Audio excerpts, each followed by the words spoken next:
Hey there, welcome back to 16 Stops, a podcast.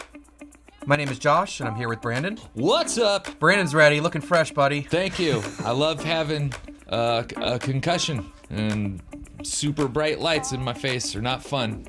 So, Well, looking good over there. plus college football's coming up, so I'm sporting my neon Deion Sanders sunglasses. Nice, man. All right, so today in episode 22, we're going to talk about cameras that we are most excited for. So before we dive into it, though, again, like last episode, we want to thank B&H for sponsoring this podcast. We are so grateful, not only as B&H as a sponsor, but as a customer, Brandon.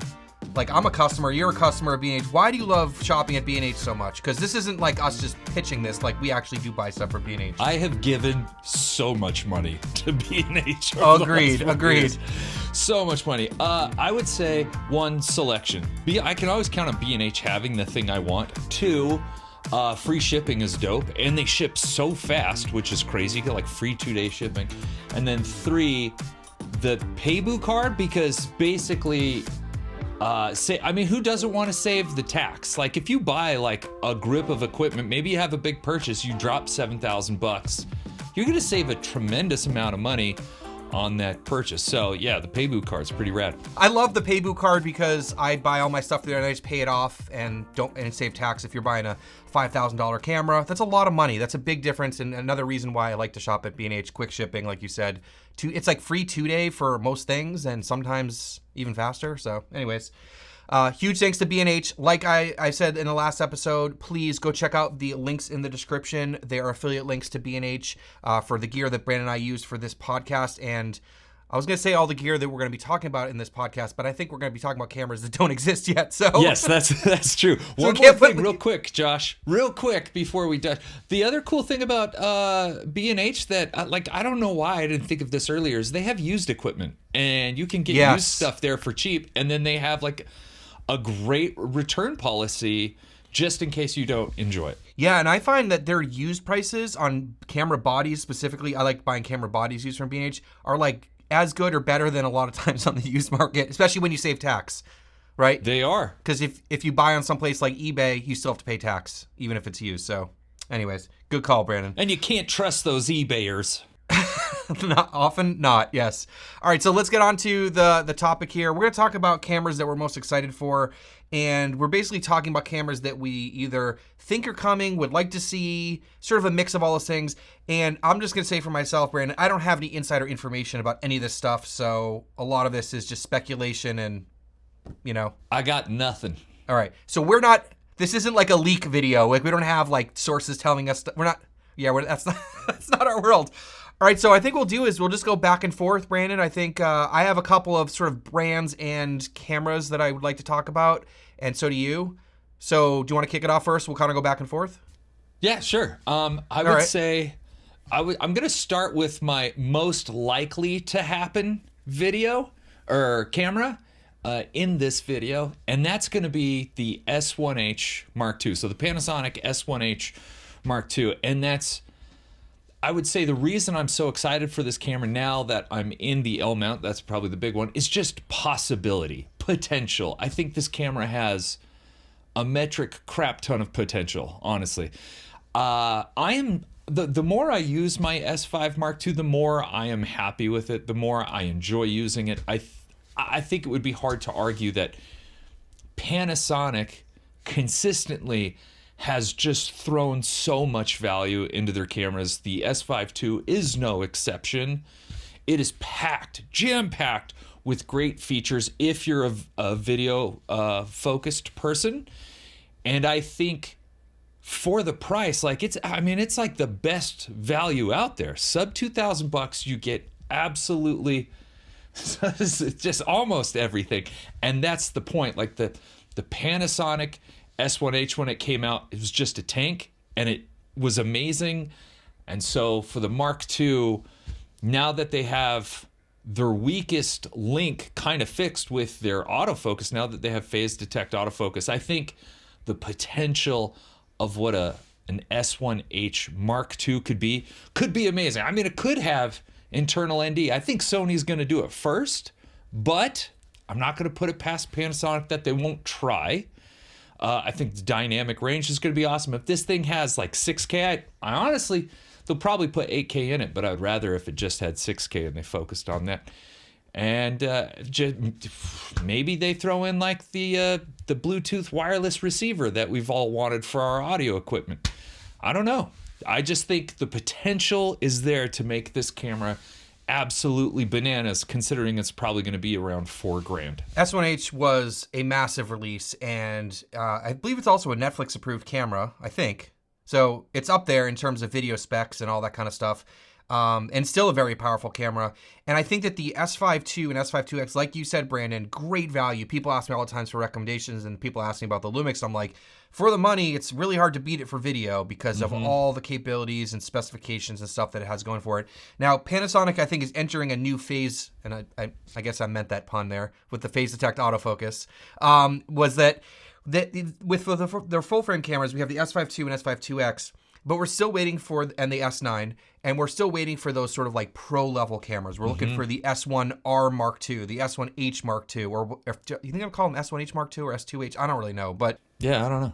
I think those will be huge for Panasonic because I think the S5 II and S5 IIX, yes, they're amazing. Yes, they have a lot of value, but they are missing some of those higher end specs that, like higher end professional work is needing. Along with ND filters, which would be awesome. One thing I would love to see them put in that camera is an optical low pass filter because you did some testing on this and they certainly need it. Yeah, and I believe the last full frame camera that they made that had an OLPF was the S1H. And since then, they have not put optical low pass filters in their full frame cameras. I don't know about their Micro Four Thirds stuff, but actually when I talked to Lumix at NAB, I was like, can you please put optical low pass filters in your cameras? We really want that for video because you get moire in a lot of stuff when you don't have that. We love that moire. Just don't even... That's a new shirt. We love moire. Yeah, I think this camera's got so much potential. It's funny, I'm not like super stoked about cameras these days. I don't know. It's not, that's maybe too broad of a spectrum. It takes a lot for me to get really excited about a camera.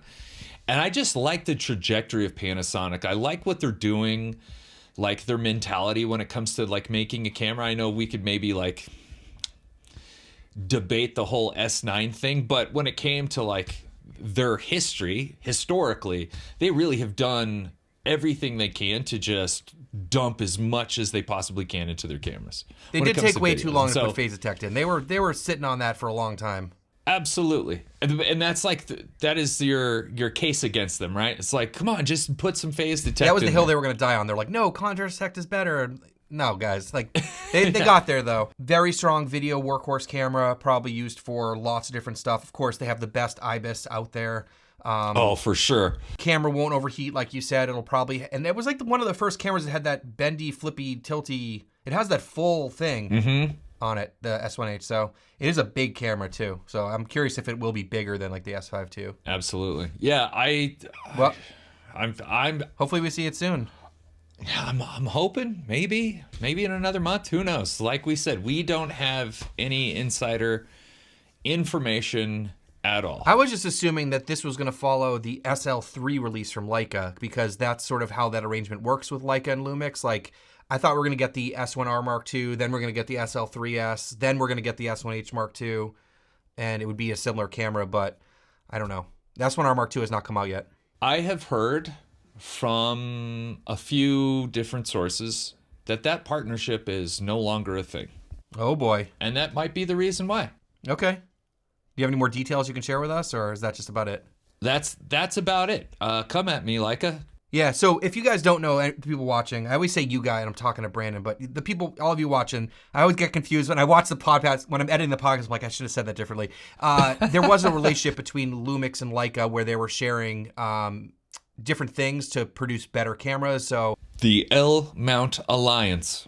It was like the L cubed something. Oh, the L2, I think. L squared or L cubed, yeah. That thing. Whatever, yeah. But that's what we're talking about, not the L mount alliance. This is like a separate thing. Yeah, that's Leica's mount, and a bunch of people joined into it. But we're talking about the actual Panasonic Leica. Let's come together and have a baby, and make camera babies that have features from one another. All right. Anything else about Lumix before we move on? Let me ask you this. What's the over-under on them putting in internal ND into that size of a camera? Because it's smaller than like a C70, but as far as mirrorless cameras go, it's still pretty big. I'm curious. Also, I don't know about the flange distance on L mount, so there could be a technical limitation there too, because I remember, you know, like with Blackmagic not putting their ND filters in like the L mount Pixis camera. People were like, why don't you do it? And someone said the flange distance. So I don't know, but that could also be like Blackmagic's current ND system may not fit in that space, but maybe they have to design something new. But I don't know. I can't wait till we start seeing smaller cameras with NDs. That's all I have to say. Yeah, at some point they're gonna get past the like we gotta have physical NDs and they're gonna figure it out in a different way. I mean, Sony's already getting it in small cameras. Like it's in the FX6. Like that's a small camera. You know what I mean? It is, yeah. So I mean, not a mirrorless camera, but all right. You want to move on? Josh, what's the first camera on your list that you're most excited for? So let's talk about Sony. So first of all, sorry, Just I didn't put these in any particular order. I'm just joking, man. No. I'm actually really excited. I think the camera I'm thinking of is going to be the one you're thinking of. Yes, the FX3 Mark II. Yes. Is that what you're thinking of? Yeah, I'm honestly super stoked for this, but I figured you were going to say it, so I didn't want to say it. Okay. We were trying to figure out how to set this podcast up, but we kind of we're going to bring different things and then talk about them. So. But I have a feeling there's a lot of overlap. Like I would have liked to mention the S1H Mark II as well, but I'm sorry. That was Brandon's pick. Nope, we got to talk about it, so it's all good. All right, so the FX3, as everyone knows, is a super versatile camera. It's very compact. You can use it for like anything, really. You can use it from content creation to videography to filmmaking. They've used it on feature films. We can use it for all that stuff. It's a camera that has been tried and true and battle tested for years now. People are still buying it, still using it, will be for several years to come. I think they did a lot right with that camera. And it's also now, I mean, that sensor is 4 years old when like the A7S III came out about 4 years ago. So 2020 is when the FX3 came out anyway. Yeah, well, the FX3 came out in, I think, early 2021, I think. Yeah, maybe you're right. Maybe it was the A7S III that came out in 2020. A7S III came out first, and then the FX6, and then the FX3. I think I looked this up somewhat recently, because I can't remember. There's a lot of stuff they got right in that camera. I think they're going to develop a new sensor for the next round, is what I hope. And then they'll put it in like 20 different cameras, because that's Sony style. I'm really curious if the A7S IV will differ from the FX3 Mark II. I'm curious how that differentiation will happen, or if it will be the same sensor. Like, will the A7S IV still be low megapixel, high sensitivity, and low light capabilities, and maybe the FX3 Mark II will be more of a video focused camera, of really maybe a higher, like I'm hoping for a 6K stacked sensor, or maybe global shutter, maybe, if they can do it without like taking out dynamic range, that would be pretty sweet. But I think Sony really needs to get some higher resolutions in their cameras. I know like the A9 III has 6K, but like video cameras, right? I'd like to see 6K being able to record in the camera. What if, Josh, it was 6K but downsampled to 4K? So I think that's inevitable that if you have a 6K camera, it will offer that. What if that's if that's it? They don't offer 6K, but it's like a downsampled, really high, like 7K, 8K downsampled to 4K. Would you be okay with that, or would you just be like, chuck it? I'd be happy to see that. I mean, the FX30 is a 6K oversampled 4K, so it's similar to that, right? And of course, that's APS-C. I just want to see more cameras give us the option of like getting that oversampled 4K image, because that's what most of us are working with on a regular basis, is like a compressed 10-bit 422 4K image. That's most of us what we're working with. But I also like the ability to shoot 6K compressed and 6K raw. That's awesome if you can do all of that. I do think Sony needs to start implementing internal RAW somehow into their cameras. If it's that new OCN format, which I haven't got to play with yet, or something new, they need to get internal RAW into their cameras. I think that would be good. I also wonder, Ben, is this going to be the first like mirrorless size camera with ND filters? Well, if the S1H Mark II beats it to market, no. That's of course if they put it in there. I personally do not believe they're going to put internal NDs into the FX3. I don't think so either. I think that's going to be that FX6 I think if style. they want to keep the FX6 or the FX9, those will get it. But if you put it in the FX3, people aren't going to buy those cameras. Like, people are ditching those cameras anyway for the FX3. Like, you're just going to... Anyway, I don't think it's going to have it. I think it'll have a lot of other cool stuff. I definitely think it's going to have the 6K like you're asking for.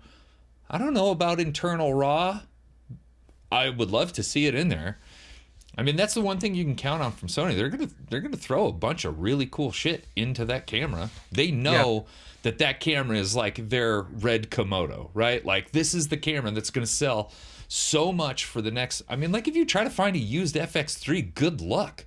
Like, they're almost never up on sale because people love them. They just don't get rid of them. And I found that a lot of those, like the FX3 in particular, like the used prices, they really hold their value. Like, they're still, like, they haven't really, and they never put the cameras on sale new either because they know they're going to sell them, you know? Yeah. Yeah. So I had a couple other things on my list here. I would love to see all that other stuff that, like, the Lumix gives you, like Open Gate and, you know, like full anamorphic support, like, because they only give you like a couple of squeeze factors in there. Are they going to give you shutter speed or shutter angle? Well, they're supposed to be, if it either came out or is coming out soon, they're putting it in the FX3. So I think that'll be in the FX3 Mark II. Or is that the firmware that bricked all the cameras? I don't know. I can't keep up with the firmware updates. I think Sony needs to first fix software that's destroying people's cameras and charging them for that before they come out with a new camera. So if you don't know what we're talking about, there is a firmware update that came out recently for like the FX3, the A1, the A7S3, I believe, and it like burned up the Bluetooth module in people's cameras and they had to send them in, and then Sony's not paying to fix them. So that's like a whole nother discussion, but yeah. But I would like to see some more video stuff, like let's get waveform, let's get false color, shutter angle, of course. All those things I think would be pretty easy. And can we please get a better LCD screen? Dude. Yeah, I mean, if Sony really does want an A7S3 and an FX3, and they really want to separate those two cameras, like the cinema features that we all expect to be in our cinema cameras really need to be there. So your exposure tools and, what was the last one that you just mentioned? Anamorphic stuff. And anamorphic. Like, a lot of people are shooting on anamorphic. That damn Cam Mackey is getting everybody to shoot anamorphic. So, well, there's a lot of cool lenses coming out too, and now we're getting some full frame, I don't affordable. Blame him. He's doing a great job. Yeah. All right, so that's kind of what I had for Sony. You want to go on your next camera? Well, I was going to ask you, like, is there something in that camera that's kind of the linchpin? Are you kind of like, obviously you're not beholden to any one camera company. That's the great thing about what we're doing is we've got a bunch of different cameras. So we're not like, our entire career isn't like staked on a camera. But if there was one feature they didn't put into the camera, would you be like, I'm just going to pass? I think it has to have higher resolution. I think we need to get 6K in the camera. Okay, interesting. All right. Yeah. That was it. Yeah. I think the 6K gives you a lot of flexibility for reframing. It gives you, like, although, you know, a lot of people do like the 4.2K sensor in the FX3 because it's a little bit softer and that sort of stuff. I have a long list I could go through with the FX3 Mark II. Another one is like being able to control noise reduction. We should be able to control that like you can in the FX6. Josh, this is our podcast. I know. Can talk about the things that you want to talk about. I don't want to spend 20 minutes talking about the FX3 Mark II. So I kind of want to hear what else you have on your list, Brandon. All right. Okay, so I guess I'll go on to my next one. Now, this next one is just a rumor, but it's so enticing to me that I'm like, this is something I absolutely want. I'm a huge fan of the Leica Q2. I own two of them for that reason. I think they are insanely fun, and I think they're really underrated when it comes to like quick video stuff. Like, I've shot a bunch of stuff with my monochrome, and it's awesome looking. I love shooting on that. We now have the Q3, of course. The sensor that's in the Q3, the SL3, and the M11 is, for me personally, the best sensor I've ever used. It's absolutely incredible. Anyway, there's a rumor that came out. I should say, even though I absolutely love the sensor, I wasn't a huge fan of the Q3 form factor or whatever. I'm like, I'm fine with the Q2. The lens on that thing is absolutely stunning. I absolutely love it. I wouldn't find myself needing to upgrade. However, there was a rumor that came out, I want to say like last week sometime, that Leica could potentially make a Q3 with an APO lens that's like anywhere from 40 to 50 millimeters. And I was like, oh my gosh, this is... Because a lot of people love the 28, but the 28 on the Q2, the Q, and the Q3 is more like a 24. Maybe 25, 26. So it's really wide. And so a lot of people have been asking for like a 50 millimeter version of the Qs for a long time. And the fact that they're going to put their absolutely insane APO lens, I was like, yes, I want this. So it's rumored to be like a 43 millimeter APO. Oh man, I could absolutely see myself rocking a Q2 and this Q3 APO at the same time and just being like done with it all. However, their APO lenses are insanely expensive. So I imagine that this camera would be even more expensive than your $6,500, $7,000 Q3. But I also have thought and heard both you and other people talk about with like the Q2 and Q3 is like, it's kind of amazing the quality of lens you get with that camera for the combination of camera and lens. Yeah. You know what I mean? So if everyone watching this doesn't know what APO is, Brandon, do you want to let people know why APO is so awesome? Technically, I'm probably not the best to describe this. It's maybe above my pay grade. But it's called apochromatic. And basically, the lens design allows for all of the light to be focused into one point. And correct me if I'm wrong, and that's what clears up the vast majority of the chromatic aberration that you might get in high contrast areas. The other thing that's even more important to me that it does is it renders a depth of field far shallower than its f2 might allude to. So like and it's just sharp, it's detailed. I love the background, but like an f2 will look like an f1.2, not in light, but in like separation. And I'm not a huge fan of chromatic aberration. It kind of turns me off. And so I've really gravitated to that. Like I have a 50 millimeter apochromatic. Sorry, I just bailed on you, Josh. So as Brandon looks for his lens, I'll just say that Brandon likes long walks on the beach and apochromatic lenses. Yeah. So this is the 50 mil f2 from Voigtlander APO. This is probably my favorite lens. I love the way this thing renders. If I could attach this to a Q2, game over for me at least. So I'm super pumped. Whether this thing's real or not this, but the camera in question. I don't know, but I'm begging, please, Leica, come out with it. Well, I think you did a great job explaining that. I think I've been really interested in that lens too, and Voigtlander does make a couple other APOs. They make like a 35 and like a 90. Do I remember that correctly? Yep. Yeah. And I've been tempted to pick up a couple of those. I wish they had like a full set so I could use it for video, but they just have a couple.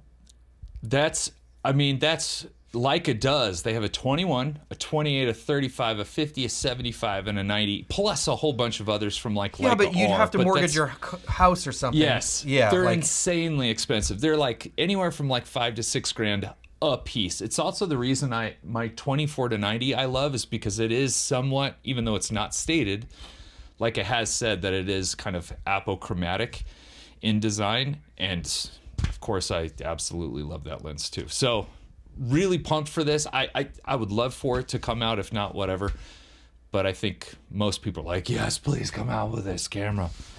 I think the only apochromatic lens I own is the Zeiss Otis. I have a Zeiss Otis 55. I think that's an apo, but there are not a lot of apo lenses out there. No, there's not. Cool. What else about Leica? Anything else? That's it? No, I mean, that's it. I've also shot with this, the great thing about M's is you can adapt them to almost anything. I know. So yeah. I have used this on my KX, and I've used this obviously on my Leica SL2S and my SL2, my SL3, even though I returned that one. And yeah, for video, These things are awesome. I mean, just tack sharp, awesome rendering. So yeah, I like I said, the Q2 is so much fun to use for video. It's hard to explain. Like I just shoot manually with it. I don't rely on the autofocus because it's kind of garbage. But if this new camera has video too, with an apachromatic lens, I think it would be super fun to use in tandem with a Q2. Nice. Very niche. I get it. I get that like not a lot of people are actually going to want this camera. But if you're a Leica shooter and you do enjoy a Q or an M, you'd probably like this camera. I like M-mount lenses a lot because of the adaptability. I made a video I reviewed the TT Artisans 50 1.4, and I really like the lens. And also the fact that M-mount is just a little bit longer of a flange distance than most mirrorless mounts, so you can mount it on any mirrorless camera. And the adapter is only it's super thin. It's not one of those big, thick adapters. And the lenses are tiny. I've seriously considered buying M-mount lenses for video applications because of how small they are. So I just haven't gotten around to it. If you're gonna start, these Voigtlanders are absolutely incredible. I would watch videos from like Ben Heisch because he's done a bunch. Yeah. And you can see that like optical performance is so close to the Leica, but this was I think $750 used, which was basically brand new. And if you were to get a Leica one, it would cost you $8,000 to $9,000. So we'll leave links for those in the description down below. The $8,000 ones.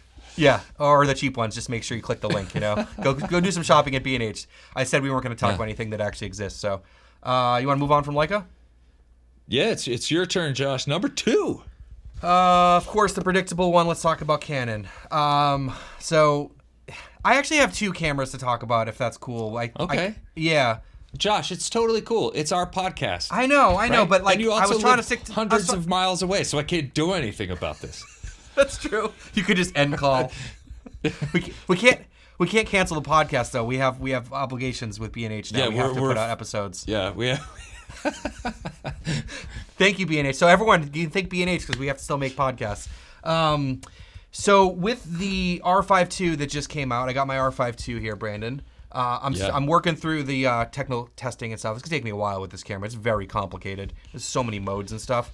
I'm already started looking ahead to seeing what else Canon's got going on, and I started hearing some rumors about like a C70 Mark II, a C80, C90, like whatever they're gonna call it.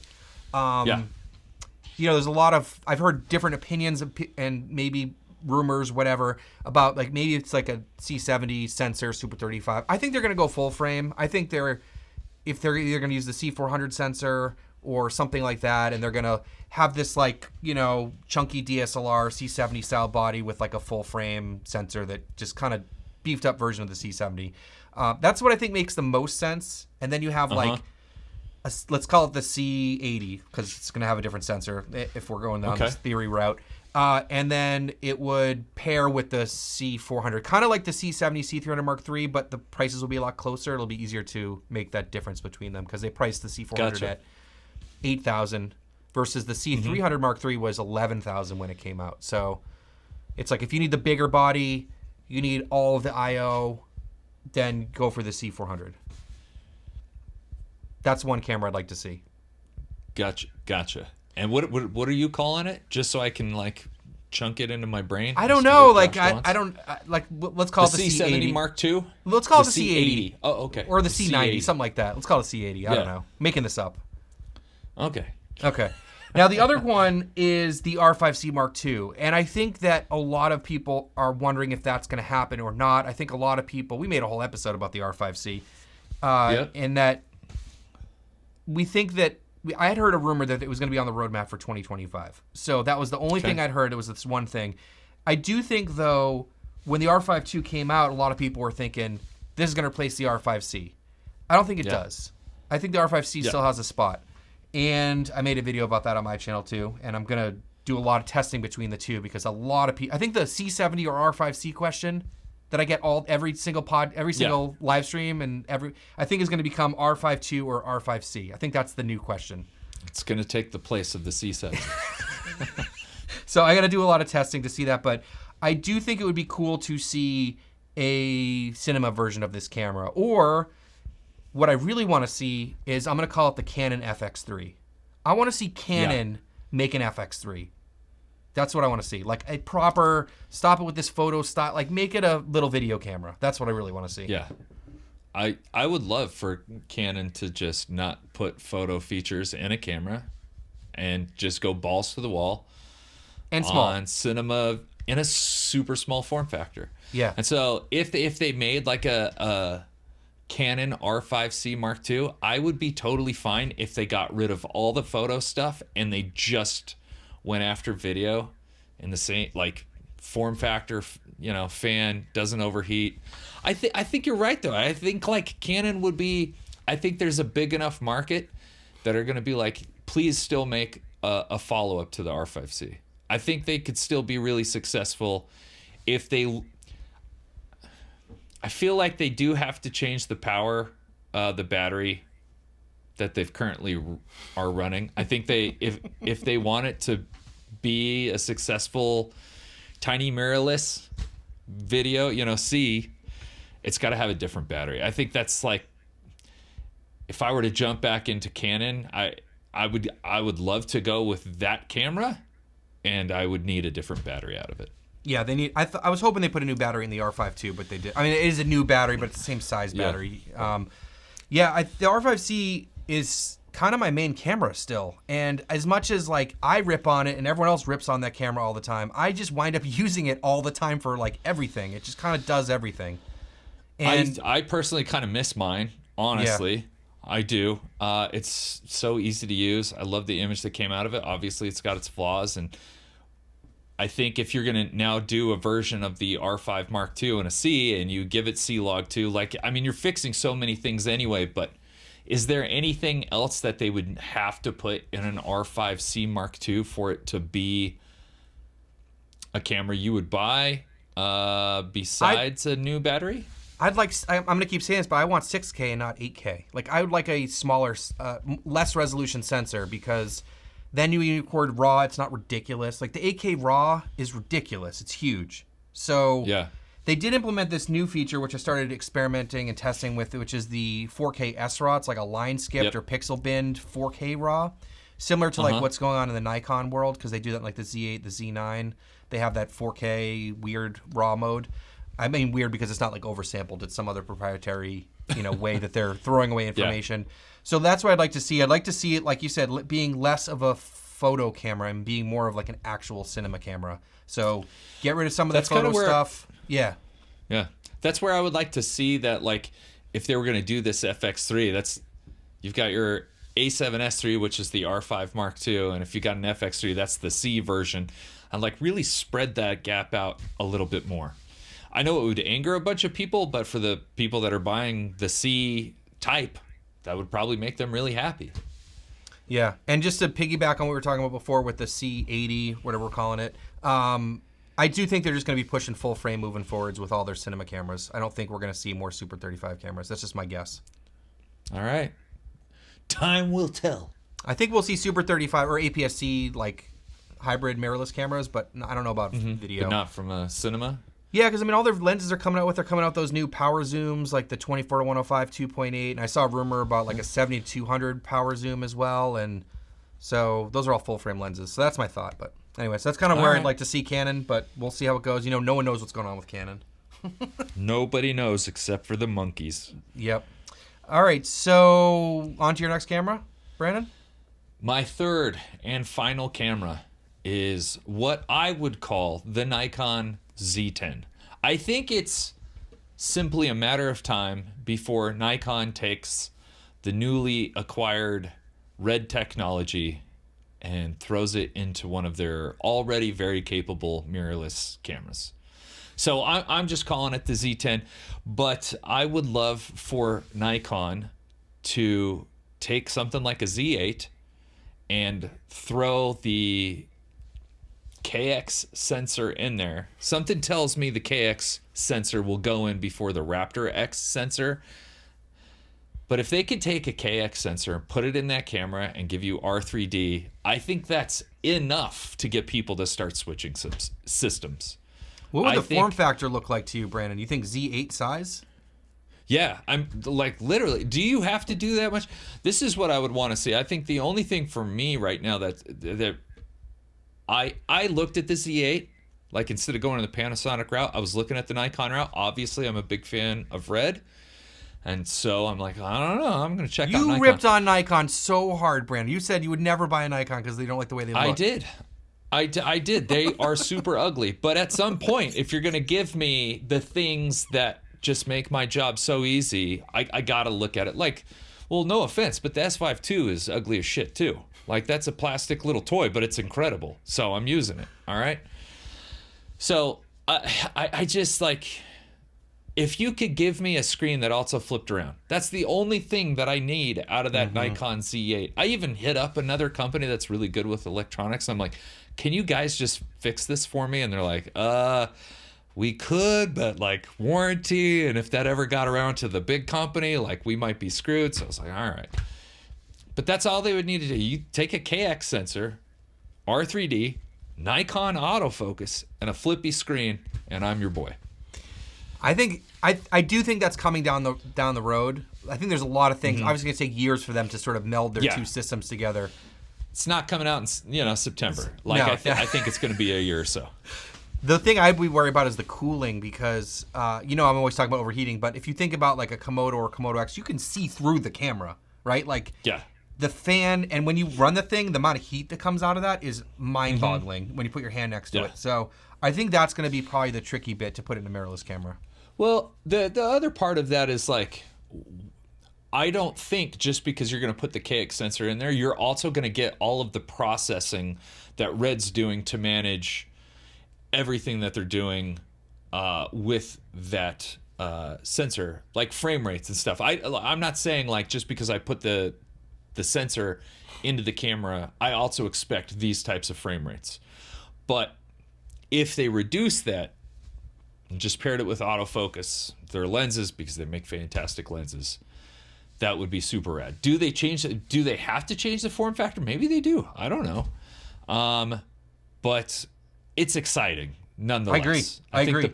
Dude, I say the KX sensor because if they put a Raptor X sensor in there, like, oh my god. Like, oh. Yeah. That's loony to walk around with something. And the other thing is like, could you still, I mean, obviously you could still take photos with it. I can't tell you how many times I ran into people when I'm shooting with the KX, especially older shooters for some reason. Like when I did that road trip with Joey Helms, I kept running into older guys that were like, oh man, I would dump 20 grand on a Red camera that also shot photos. Well, now we're getting it. It would be so cool to have a KX sensor also taking stills via a Nikon body. I think that would be cool. Maybe I sound like a moron. I don't know. No, it's going to be others cool. Would like it. That was the one thing that I was excited about the acquisition. I was upset about a lot of the other stuff, of course, like with how Red's changing and the future of all that in the company. But in terms of the tech that could come out of this, right? It's just a potential, right? Is seeing the two sort of technologies come together with the sensor tech, the raw codec, like all that stuff. Yeah, it's gonna be really exciting. I actually had a honorable mention, which I know we talked like 3 cameras, but I'll tag that in here. It was like, can we see a cinema camera from Nikon? I'm just wondering about form factor. Like, are we gonna see Nikon come out with like a cinema division? Like they're gonna start making Nikon. Maybe that's more likely. Brandon, what do you think about that? I think it's less likely. I think they continue to let Red make the cinema cameras. I think Nikon will dump more R&D into cinema lenses. They're probably a better return on their money as well. Red's already kind of established in that space. But I think where Nikon makes more money is with dumping Red tech into their mirrorless cameras and then taking some of the Nikon software and putting that into the Red cinema line. Okay. That's just my thought. Yeah, I'm kind of this is all like staring at the like prediction. What is the thing like? Crystal ball. Trying to guess the what's going ball. on. Crystal ball. That's what I was looking for. I kind of see like them taking some of the raw technology and codecs and stuff and putting that in the next round of mirrorless cameras. I think that'll be a little bit easier of a transition. And then again, do we see Nikon making cinema cameras, or do we see them incorporating Nikon stuff into Red cameras to sell lenses? That's to be debated. But I do think we're going to see R3D in Nikon cameras like in the next round. I do think that's going to happen. Yeah. Which is going to be awesome. I think so. Yeah, I think it's going to be wild.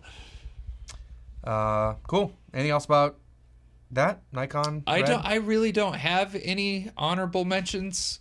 Okay. I didn't realize we were doing that. No, we weren't. I had like a list, so I put that in with your Nikon stuff because it was, But I have one more camera to talk about. Oh, okay. Yeah. Fire away. So the next one, let's talk about Blackmagic, and they obviously came out with the 6K cinema camera, 6K full frame L mount. And then they have the Pixis, which comes in 3 different mounts, which is $3,000. And then their other new camera is the Ursa 12K, which is $15,000, and it shoots like. But they also have the 17K coming, and they have the Apple immersive cinema camera. That's all great. Like, that's not most of our worlds. That's what I'm saying. Like, what I want to see is something in the middle. I want to see them come out with like a new like Ursa 6K or something like that, where it's still full frame. Maybe it has a little bit faster of a sensor than the cinema camera 6K and the Pixis.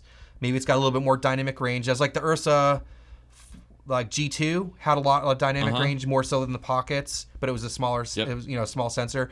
I think that would be really cool. Maybe in that $5,000-ish range, sort of competing with like the FX6s and the C70s or C80s or C400s, sort of in that world. Maybe have a little bit higher frame rate options. Of course, have ND filters, modular box design, all that kind of stuff. But something in that middle range because right now they're going from 3,000 to 15,000. Like, it would be cool to see something that is, in the middle. They probably know that. They're probably like, our selection is pretty limited. So you can either spend a little bit of money or a ton of money. Also, where's the Pixis? Like, why hasn't that shipped yet? This is a side note, but like, we're still waiting for that to ship out. That was supposed to ship like months ago. I don't know. Maybe it wasn't actually a thing. Maybe they just made a few demo units. They took them to road shows, and they're like, "Shit, guys, now we got to actually build this thing." I was pre-ordered. gonna say, I saw it in person. I saw it at NAB, man. It was the thing. They really weren't joking about wanting a cube camera. Anyways, that's what I had for Blackmagic. I don't have a clue what that would look like, but somewhere in that $6,000 range, I think it would be pretty cool and be pretty competitive. Yeah. It would have to blow the specs out of the water with the other cameras in that price range for sure, though. Yeah, I agree, but I also think, they need something just one tier above the Pixis, but not also a $15,000 camera. Agreed. I think you are right on the money with that, and I also have zero interest in it. Okay, that's okay. I'm not gonna buy a Q3 Apo camera, so Yeah, which to each their own, for sure. Absolutely. So that's what I got for my list, Brandon. Anything else you want to tack onto that? He didn't have any honorable mentions, so yeah. I didn't have any honorable mentions. I didn't think of any lenses. I'm definitely not going to say an iPhone 16. So, yeah. Those are really my, I told you, I'm really not, cameras just aren't that, honorable mention. I got one. Honorable mention. Okay. Also, so wildly priced that nobody's going to buy it except for your Russian oligarchs.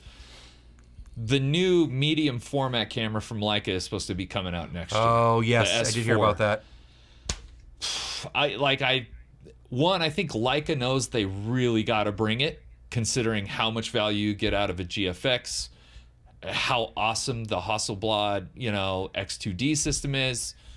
Leica really has to bring it. Obviously, they're redesigning all of their lenses to go with it. That camera excites me. Can I afford it? No, not at all. Not even a lens, not one lens. But I'm really excited to see it. There are plenty of things that I can't afford that I'm excited about. Alexa 35. But I am pumped. And another piggyback to that was the rumor about the Fuji full frame fixed lens. How did I forget that? I don't know, Brandon. I've been begging for forever. The GFX X100V. But medium format. Yeah. All right, we just got to throw that out there because I know that you had probably brought it up on this podcast like 4 times. Yeah, well, finally, Fuji listened to me. Maybe you guys should hire me. I'll make your cameras. You'll sell billions of dollars. All right, and as with long that, as you make them and get them to people who buy them. yeah, I still can't. They're still not shipping those cameras out, huh? The X106s. No, so many people are billing on them right now. Okay. All right, Brandon, I think this wraps it up. Again, huge thank you to B&H, and again, go check out the affiliate links and go let them know somehow that you guys love the podcast and the support. So we appreciate all of you watching. Thank you so much, and we'll see you soon. Peace.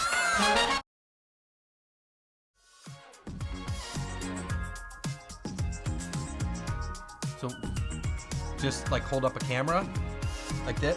Whatever you want to do. I'm excited. This is me being excited.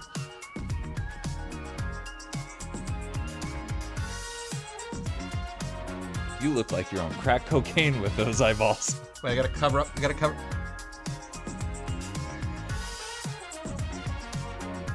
What were you doing? You were doing one of these? There you go. And then you're just pumped.